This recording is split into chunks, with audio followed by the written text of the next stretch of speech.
کیا تمہیں واقعی لگتا ہے کہ ذوحان کچھ نہیں جانتا؟ دنین کی آنکھیں حیرت سے پھیل گئیں۔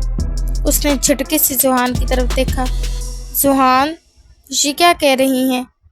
ذوحان خاموش رہا۔ اس کے ہونٹوں پر ایک عجیب سی مسکراہٹ تھی۔ دنین کے اندر بے چینی کی لہر دوڑ گئی۔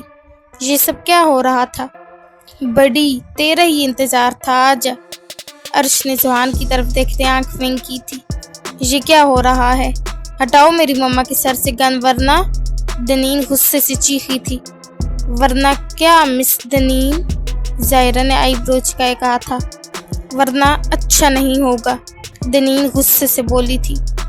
ارے آہستہ بولو لڑکی، کان ہیں ہمارے، عرش نے لاپرواہی سے کہا تھا۔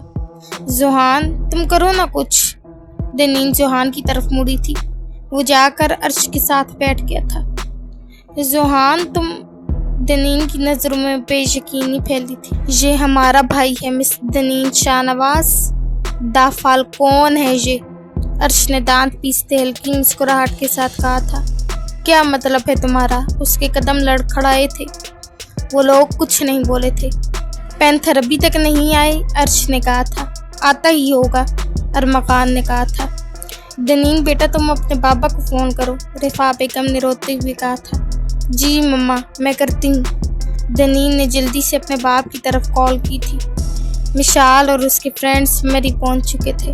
سرد ہوا کے جھونکے چہروں کو چھو کر گزرتے تو ایک عجیب سی ٹھنڈک کا احساس ہوتا۔ پہاڑوں پر بکھری برف کی سفید چادر، دھند میں لپٹی وادیاں اور درختوں پر جمی برف کی تہہ نے ایک دلکش منظر پیش کر رکھا تھا۔ سبھی دوست ایک دوسرے کے ساتھ خوشگوار موڈ میں تھے، ہنسی مذاق کرتے ہوئے اپنے ٹرپ کو یادگار بنانے کے لیے پرجوش نظر آ رہے تھے۔ ارسلان اور مشال ایک ساتھ تھے۔ مشال نے خوشی سے کہا، میں نے کہا تھا کہ میں آ جاؤں گی۔ شکر ہے بابا نے اجازت دے دی، ورنہ دادی کا تو پورا پلان تھا کہ وہ مجھے نہ آنے دیں۔ وہ چلتے ہوئے ارد گرد کے حسین مناظر کو دیکھ رہی تھی، جبکہ ارسلان مسکراتے ہوئے اس کی باتیں سن رہا تھا۔ ہاں، یہ تو تمہاری ضد ہی تھی جو کام آئی، ورنہ تمہارے بغیر یہ ٹرپ ادھورا لگتا، ارسلان نے ہلکے پھلکے انداز میں کہا۔ مشال نے مزاحیہ انداز میں آنکھیں گھمائیں۔ بالکل، اب تو میں آ ہی گئی ہوں تو یادگار ٹرپ بنے گا۔ برف سے ڈھکی سڑک پر چلتے ہوئے دونوں کی ہنسی گونج رہی تھی۔ کامران، میں نے تم سے کہا تھا کہ مت اجازت دو اپنی بیٹی کو، لیکن تم تو سنتے ہی کہاں ہو میری۔ اماں ہو کیا گیا ہے آپ کو؟ وہ اپنے دوستوں کے ساتھ گئی ہے۔ کیا ہو گیا چلی گئی تو؟ ٹھیک ہے، جہاں دل ہے جاؤ، لیکن بعد میں میرے پاس مت آنا کامران۔ اماں آخر آپ چاہتی کیا ہیں؟ کچھ نہیں، میں بھلا کیا چاہوں گی؟ اپنے بچوں پر تو تمہارا کنٹرول ہی نہیں ہے۔ اماں آپ آرام کریں، مجھے لگتا ہے آپ کو آرام کی ضرورت ہے۔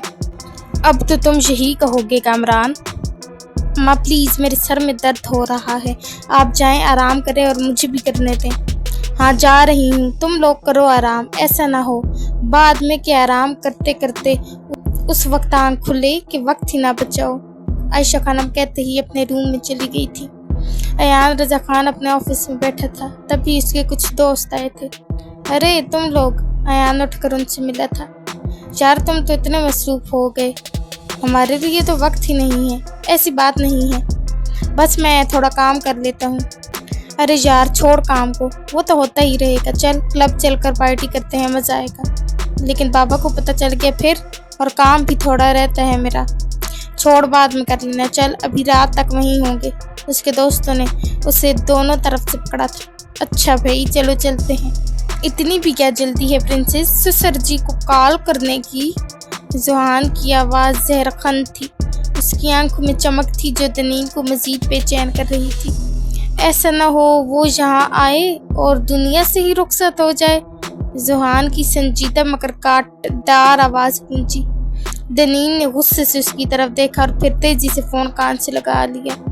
ہیلو بابا، کہاں ہیں آپ؟ یہ لوگ گھر پر۔ بیٹا کون ہے یہ؟ خالد شاہ نواز کی آواز میں حیرت تھی۔ ارے گھٹیا انسان، میں بتاتا ہوں تجھے۔ ارمغان کا لہجہ زہر آلود تھا۔ پینتھر آیا ہے، نام تو سنا ہی ہوگا تو نے، اب کون بچائے گا تیری فیملی کو؟ ہاں، ارمغان نے غصے سے کہا تھا۔ کیا؟ خالد شاہ نواز کی آواز لرز گئی تھی۔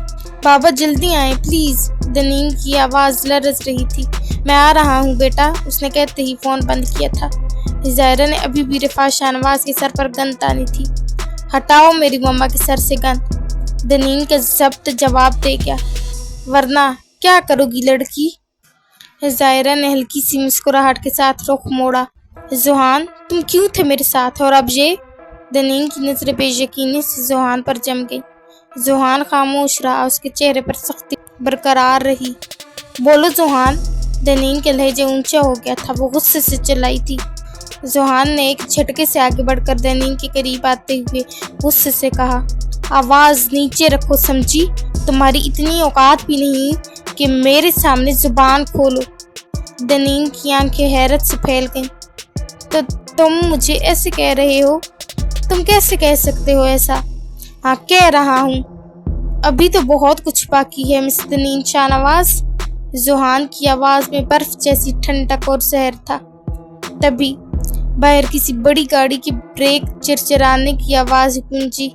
پینتھر آ چکا تھا۔ گارڈز کی تعداد میں یکدم اضافہ ہو گیا۔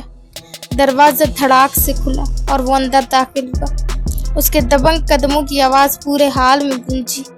ماحول میں ایک عجیب سی سنسنی دوڑ گئی۔ سب کی نظریں اس پر تھیں۔ دنین نے پیچھے مڑ کر اسے دیکھا تھا۔ اس نے اپنے گلے میں پہنی زنجیر جس کے ساتھ اس کا ہتھیار لٹکا تھا گھمائی تھی۔ وہ سب کے درمیان جا کھڑا ہوا تھا۔ اس کی آنکھوں میں وہی چمک تھی جو کسی طوفان کے آنے سے پہلے دیکھنے کو ملتی ہے۔ کیا ہوا؟ سب کے چہروں کا رنگ کیوں اڑ گیا؟ اس کی دبنگ آواز کمرے میں گونجی۔ پھر اس نے رفعت شاہنواز پر نظر گاڑ دی۔ جانتی تو ہوں گی آپ مجھے، یا پھر یاد دلا دوں کہ میں کون ہوں؟ آپ کے شوہر نے بتایا ہوگا ہم چاروں کے بارے میں، ہے نا؟ اسی کے بیٹا ہوں جس کے ساتھ اس نے… وہ رکا تھا۔ رفعت شاہنواز کے چہرے کا رنگ فک ہو گیا۔ اس کے ہونٹ ہلکے سے کانپے، لیکن وہ خاموش رہی۔ وہ جان چکی تھی کہ وہ لوگ کون ہیں۔ پینتھر نے ایک قدم مزید قریب آ کر سرگوشی کے انداز میں مگر سخت لہجے میں کہا، آج فیصلہ ہوگا کہ یہاں شکار کون ہوگا اور شکاری کون۔ رفعت شاہنواز نے بمشکل اپنے رستے لبوں کو حرکت دی۔ یہ سب چھوڑ دو، جو چاہیے وہ لے لو، لیکن میرے خاندان کو چھوڑ دو۔ پینتھر ہلکا سا مسکرایا، مگر اس مسکراہٹ میں زہر گھلا تھا۔ آپ رحم کی بات کر رہی ہیں؟ وہی رحم جو تم لوگوں نے دوسروں پر کبھی نہیں کیا۔ اس کی آواز میں طنز واضح تھا۔ ذوحان اور ارمغان ایک دوسرے کی طرف دیکھنے لگے، جبکہ ظاہرہ نے اپنی گرفت گن پر مزید مضبوط کر لی۔ خالد شاہنواز آ رہا ہے، لیکن اسے اندازہ بھی نہیں کہ آج اس کی زندگی کا سب سے بھیانک دن ہونے والا ہے۔ پینتھر نے سرگوشی کی طرح کہا، مگر اس کی گونج پورے حال میں سنائی دی۔ پینتھر کی آنکھوں میں غصہ تھا، ایک ایسا غصہ جو برسوں کے زخموں کا نتیجہ تھا۔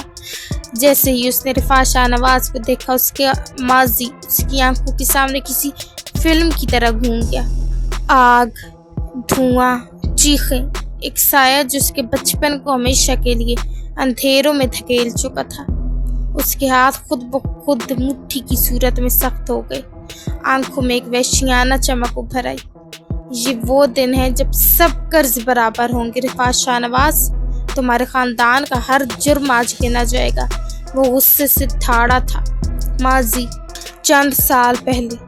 اسفند رک جا، بتاتا ہوں میں تجھے۔ بھائی آپ کی عمر ہو چکی ہے، آپ مجھے نہیں پکڑ سکتے، رک جائیں، آپ کے گھٹنے اب کمزور ہو گئے ہیں۔ اسفند نے ہنستے ہوئے کہا تھا۔ تو مجھے بوڑھا کہہ رہا ہے؟ شامیر سکندر نے غصے سے اس کی طرف دیکھتے ہوئے کہا تھا۔ بھائی اب بوڑھے کو بوڑھا ہی کہیں گے نا، اور بھلا میں نے کیا کر دیا جو ایسے برس رہے ہیں مجھ معصوم پر؟ اسفند نے معصوم چہرہ بناتے ہوئے کہا تھا۔ بچوں کو سکول سے چھٹی کروا کر گھومنے کس کی اجازت سے گیا تھا؟ شامیر سکندر نے غصے سے پوچھا تھا۔ پرنسپل کی اجازت سے، انہوں نے چھٹی دے دی تو میں لے گیا، اسفند نے ہنستے ہوئے بتایا تھا۔ تو کب سدھرے گا؟ اب 3 بچوں کا باپ ہے، سدھر جا اسفند، شامیر سکندر نے سنجیدگی سے کہا تھا۔